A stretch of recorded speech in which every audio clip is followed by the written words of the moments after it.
সূরা ইখলাস ৪১ বার পড়ে চিনিতে ফু দিলে কি হয় দেখুন। প্রিয় ভাই বোন, সূরা ইখলাসের অনেক পাওয়ার, অনেক শক্তি রয়েছে। কারণ সূরা ইখলাসের মধ্যে আল্লাহ রাব্বুল আলামিনের পূর্ণ পরিচয় রয়েছে। সূরা ইখলাস এক সাহাবী প্রত্যেক নামাজের মধ্যে পাঠ করতেন।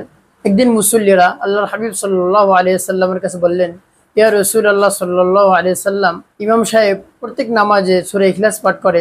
তখন আল্লাহর হাবিব সাল্লাল্লাহু আলাইহি সাল্লাম তাকে ডাকলেন এবং জিজ্ঞেস করলেন, তুমি কি এভাবে সূরা ইখলাস প্রত্যেক নামাজে তুমি পাঠ করো?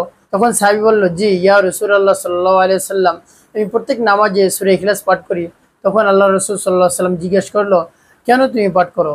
তখন সাহাবী বলল, ইয়া রাসূলুল্লাহ, সূরা ইখলাস পড়তে আমার অনেক ভালো লাগে, তাই যত বেশি পড়ি ততই আমার ভালো লাগে। এই জন্য প্রত্যেক নামাজে এই সূরা ইখলাস আমি পাঠ করি। তারপর আল্লাহর হাবিব সাল্লাল্লাহু আলাইহি সাল্লাম বললেন, তুমি যদি সূরা ইখলাসের সহিত পাঠ করো এবং সূরা ইখলাসকে যদি ভালোবাসো, এই সূরা ইখলাসকে ভালোবাসার কারণে আল্লাহ রাব্বুল আলামিন তোমাকে জান্নাত দান করবে। সুবহানাল্লাহ, সূরা ইখলাসের কত পাওয়ার! সূরা ইখলাস যদি কেউ একবার পাঠ করে, তাহলে পবিত্র কোরআনের 1/3 পড়ার সব আল্লাহ রাব্বুল আলামিন তার আমলনামায় লিখে দেন।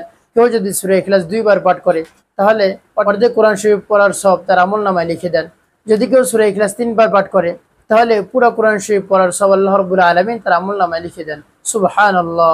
প্রিয় ভাই বোনেরা, সূরা ইখলাস পড়ে ফু দিলে কি হয় এবং ফু দেওয়ার নিয়ম আমি আপনাদেরকে বলে দেব। সর্বপ্রথম আপনি ওযু করে পবিত্রতা অর্জন করে কয়েকবার ইস্তিগফার পাঠ করবেন, আস্তাগফিরুল্লাহ আস্তাগফিরুল্লাহ আস্তাগফিরুল্লাহ। তারপরে কয়েকবার দুরূদ শরীফ পাঠ করবেন, সাল্লাল্লাহু আলাইহি সাল্লাম বা সাল্লাল্লাহু আলা মুহাম্মদ।